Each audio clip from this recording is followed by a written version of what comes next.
Hoje é sábado, 12 de abril, entra no ar neste momento mais um pré-jogo aqui no canal do TF. Hoje, às 16 horas, do estádio Nabi Abichedi, Botafogo e Bragantino. Terceiro jogo do Glorioso neste campeonato brasileiro. Tudo, mas tudo mesmo, em relação a Botafogo e Red Bull Bragantino nesse nosso pré-jogo. Roda a vinheta que daqui a pouco eu tô de volta.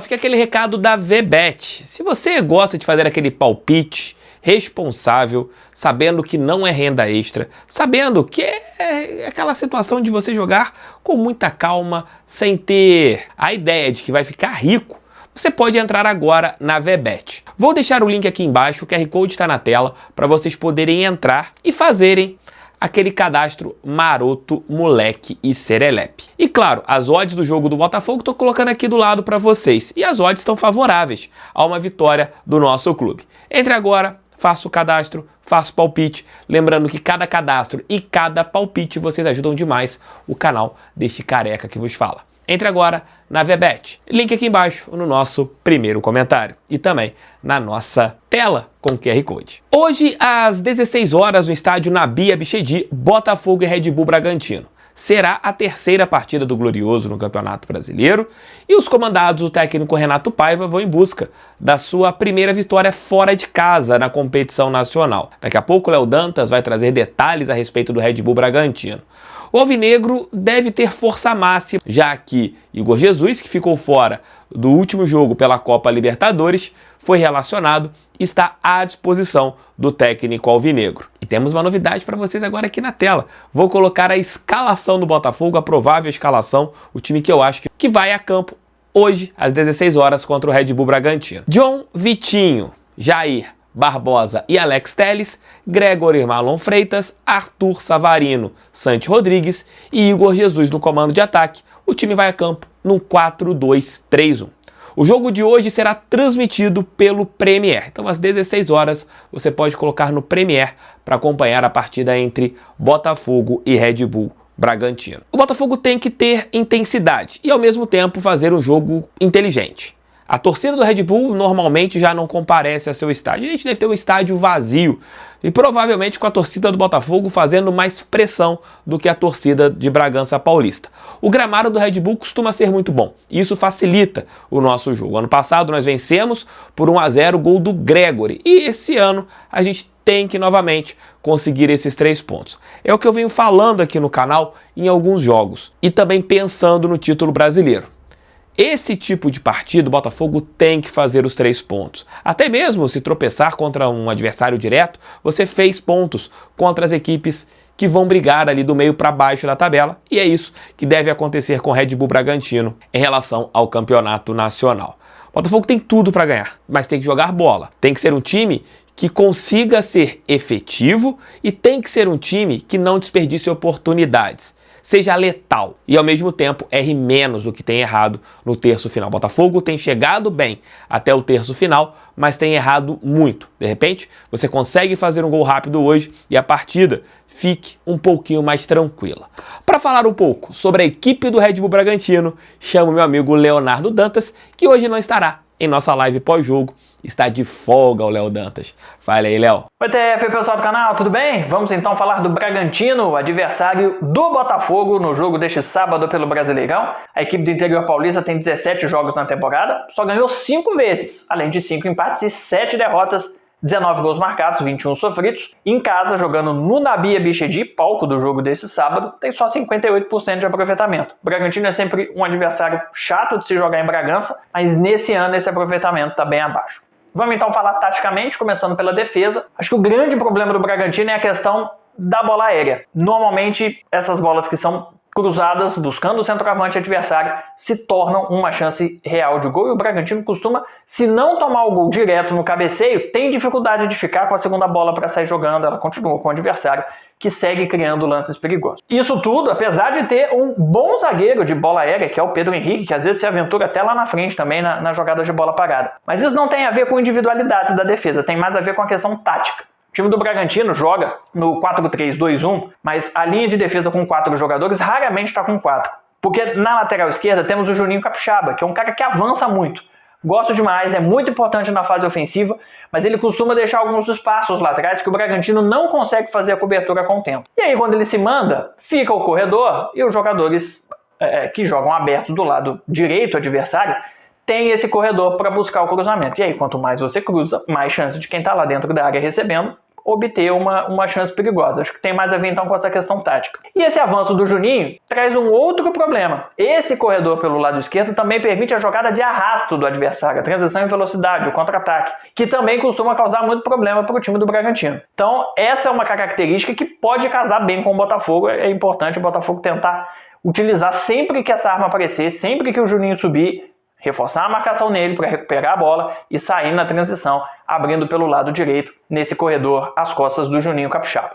Outro ponto importante é a marcação por dentro no meio campo desse time do Bragantino. O Fernando Seabra, o treinador, tem mantido a escalação praticamente desde o início do ano. É o mesmo time base, poucas modificações. Houve repetição no Campeonato Brasileiro, da primeira para a segunda rodada, o empate com o Ceará e a derrota para o Fluminense.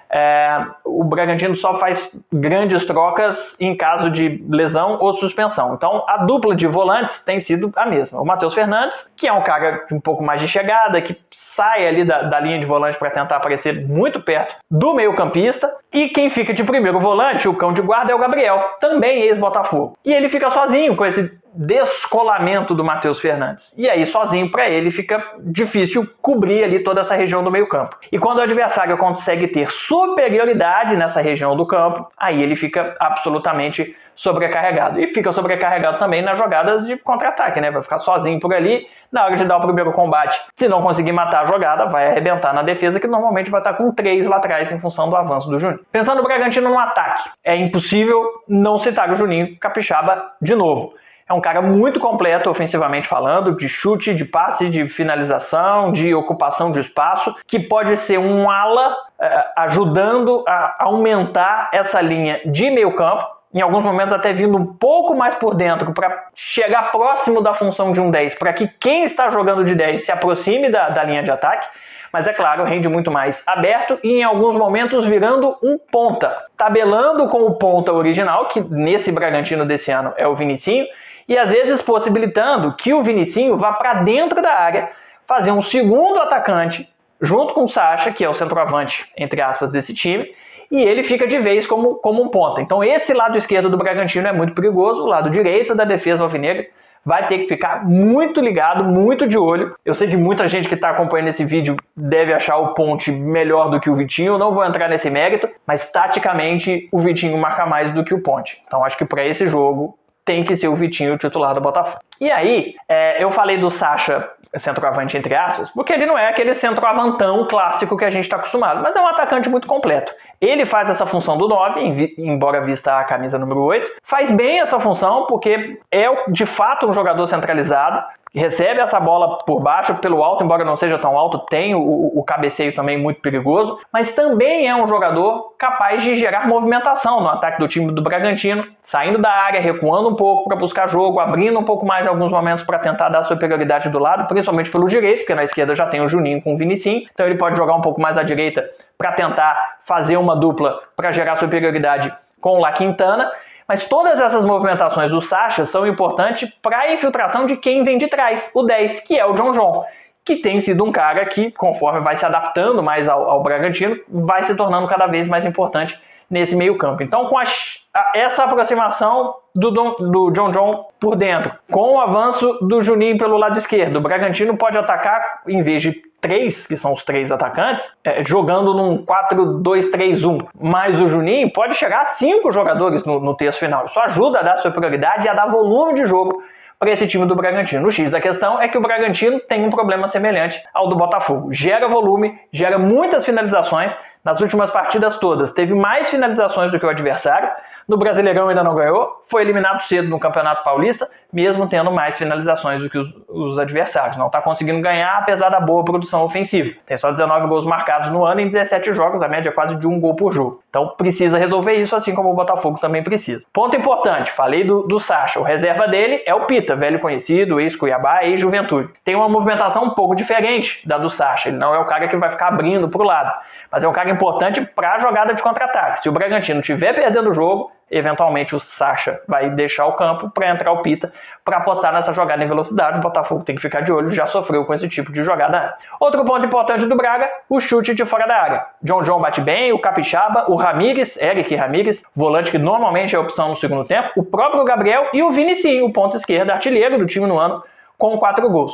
Mas não é só naquela jogada do jogador que se apresenta vindo de trás e bate, abrindo espaço e clareando. Não, o Bragantino tem uma jogada forte, que é os jogadores abertos, buscando a linha de fundo e rolando a bola para trás. Sempre aproxima alguém vindo lá do meio campo, totalmente livre de marcação para fazer essa finalização de primeira. Movimentação que o Botafogo tem que ficar de olho. Abraço, bom jogo. Valeu, Léo, obrigado por sua participação, deixe seu like, inscreva-se no canal. Falei em live pós-jogo, às 18 horas em ponto, a nossa live pós-jogo aqui no canal, pra gente, se Deus quiser, falarmos sobre a primeira vitória fora de casa do Botafogo no Campeonato Brasileiro, a primeira vitória fora de casa do técnico Renato Paiva, que venceu 2 jogos no estádio Newton Santos. Para contar um fato histórico, chamo o meu querido amigo Leozão, Memória Alvinegra.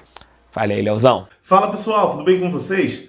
Vamos começar essa participação aqui no pré-jogo do canal do TF, com uma recordação histórica muito boa para o torcedor do Botafogo. Isso porque o Bragantino tem a ver com as 2 conquistas continentais da história do Botafogo. Em 1993, quando conquistamos a Copa Conmebol, um dos adversários que tivemos que passar no mata-mata foi o Bragantino. Eliminamos a equipe paulista, do interior paulista, e seguimos rumo ao título da Conmebol de 93. Em 2024, no ano passado, o Botafogo também teve que passar pelo Bragantino. Passou pela equipe de Bragança Paulista na segunda rodada, na segunda fase prévia da Libertadores da América. Passamos pelo Aurora, depois passamos pelo Bragantino. E aí, depois que a gente passou pelo Bragantino, fase de grupos, fase de mata-mata, e o Botafogo campeão da Libertadores de 2024, jogando em Buenos Aires. Então, o Bragantino tem um dedinho na história das conquistas mais marcantes, continentais do Botafogo. Agora, falando de números, as 2 equipes nunca se enfrentaram em jogos amistosos, temos apenas partidas oficiais por aqui e ao todo são 27. O Botafogo tem 12 vitórias, 8 empates e acumula também 7 derrotas nesses números aí de 27 partidas com a equipe do Bragantino. A vitória mais marcante, com certeza, é a maior goleada que aconteceu no Brasileiro de 1996. O Botafogo de Túlio e companhia venceu por 5-0, com o Túlio marcando 4 vezes e o Wilson Gotardo também deixando a sua marca, 5-0 para o Botafogo. A mais marcante fora de casa, eu acho que todo mundo vai concordar comigo se eu citar a vitória do ano passado, em Bragança Paulista, jogando no Nabi Abichedi. O Botafogo já estava caminhando para um empate, mas coube ao homem dos gols importantes decidir aquela partida. Aos 41 minutos, o Gregory deu a vitória ao Botafogo e seguimos rumo ao título brasileiro. Gregory de gols importantíssimos em 2024, de participações marcantes em vários momentos do Botafogo, tanto em 2024 como também agora em 2025, mas o cara que ajudou a escrever a história daquela partida contra o Palmeiras, o gol do título brasileiro, Gregory, de fato, é o homem dos gols importantes no Botafogo, que não perde para o Bragantino desde 2022. O Botafogo virou SAF e não sabe o que é perder para o Bragantino. São 8 partidas, 6 vitórias e 2 empates. Que essa invencibilidade continue e que a gente volte de Bragança Paulista com mais 3 pontos, pensando lá na frente, mas também se mantendo ali naquele primeiro bloco, nesses primeiros passos do Campeonato Brasileiro. Espero que vocês tenham gostado dessa minha participação. Grande abraço para vocês, valeu, fui! Valeu, Leozão, valeu, Léo Dantas. Leozão, conto com você em nossa live pós-jogo. Léo Dantas hoje tá de folga. E é isso, meus amigos. É aproveitar os espaços que a equipe de Bragança Paulista dá para o Botafogo conseguir mais uma vitória neste Campeonato Brasileiro de 2025. Dá para vencer. E um time que quer ser campeão tem que pegar adversários que tecnicamente são inferiores para conseguir os 3 pontos. Tamo juntos, obrigado pelo carinho, obrigado pela audiência. 6 horas estarei de volta com a nossa live pós-jogo. Daqui a 12 horas para quem tá assistindo o nosso vídeo na hora que ele tá entrando no canal, às 6 da manhã. Valeu, fui, fogo neles. Que camisa maravilhosa! E entre lá na VBET, link aqui no primeiro comentário. Faço cadastro, faço palpite sempre com responsabilidade. Valeu, fui, tamo junto, fogo!